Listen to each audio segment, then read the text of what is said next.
Hello students,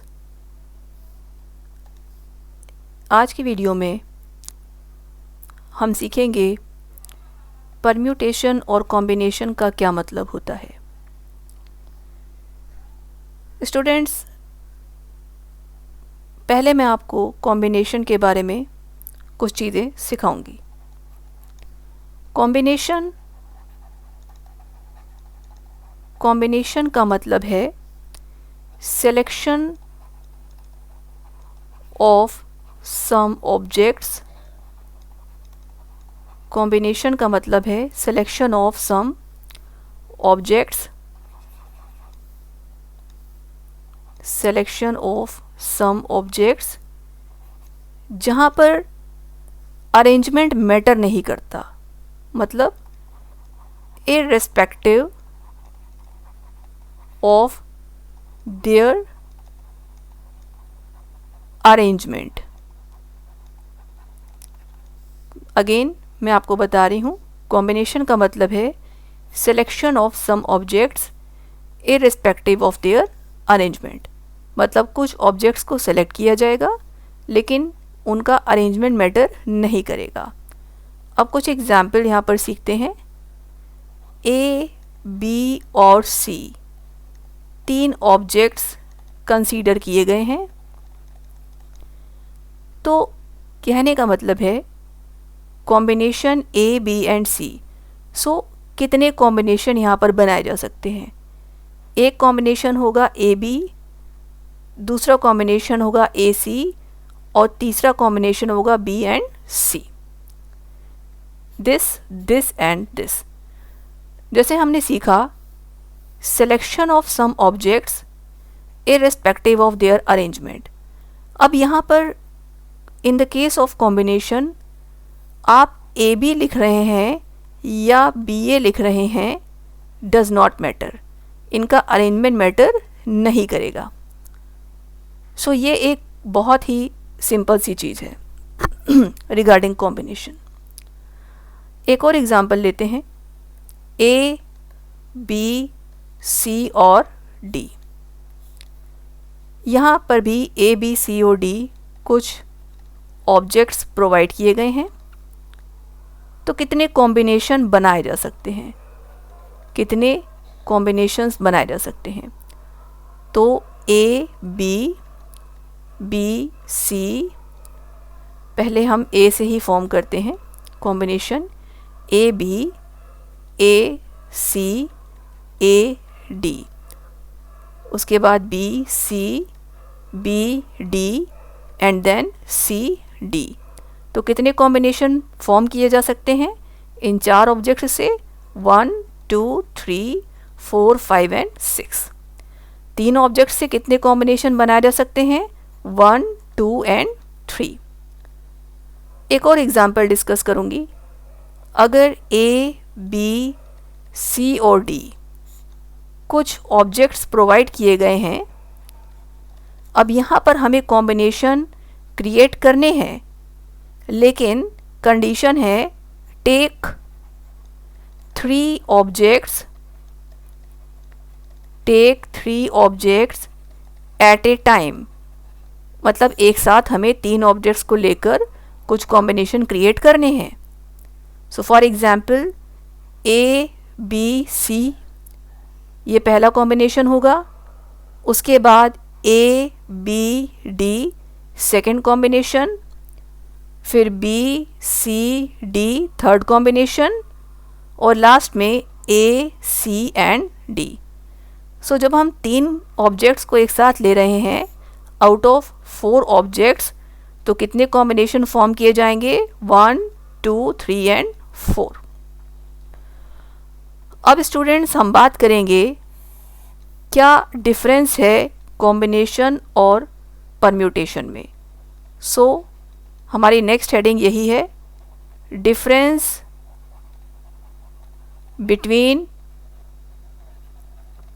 combination and permutation. अब आपको difference combination और परम्यूटेशन का तभी समझ में आएगा जब मैं परम्यूटेशन की डेफिनेशन क्लियर करूंगी। सो परम्यूटेशन का मतलब क्या है?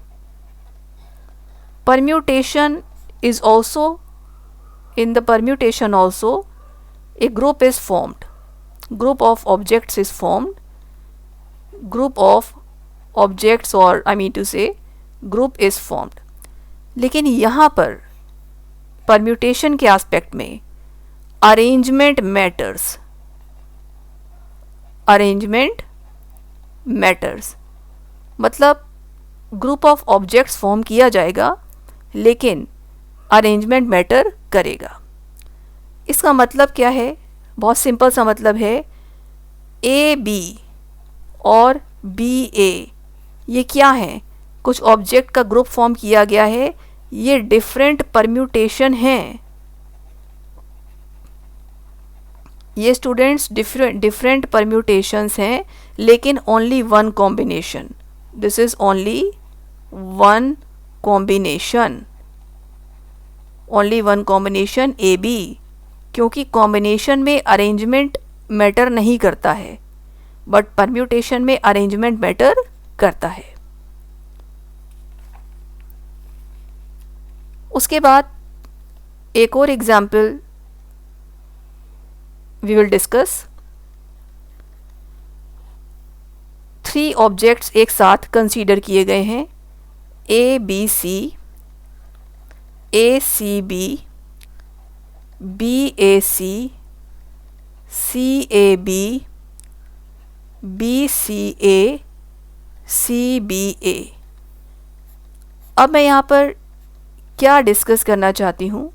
मैं ये डिस्कस करना चाह रही हूँ कि जब हम 3 ऑब्जेक्ट्स को एक साथ कंसीडर कर रहे हैं लाइक दिस, सो ये सभी क्या हैं?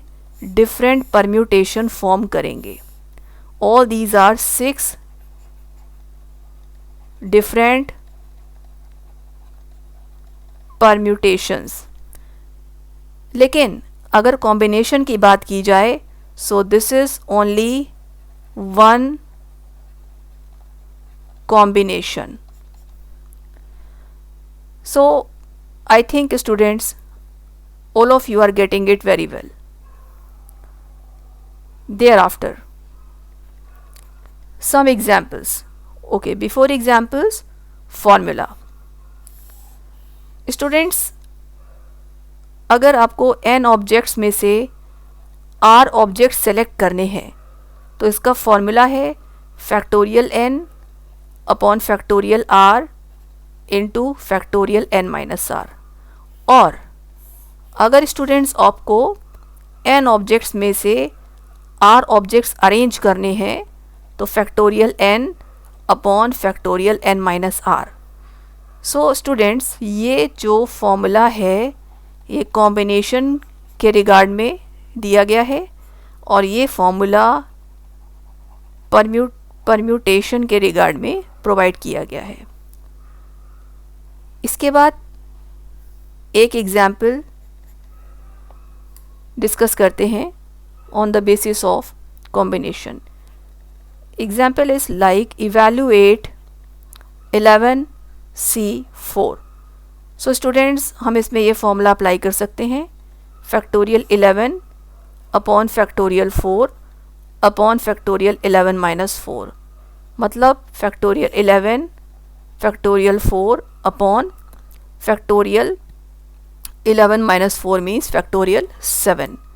सो इसको हम इस तरह से एक्सपेंड कर सकते हैं 11 into 10 into 9 into 8 into factorial 7 upon factorial 4 means 4 3 2 and 1 into factorial 7 is already given. Ultimately इसका आंसर हमें मिलेगा 330।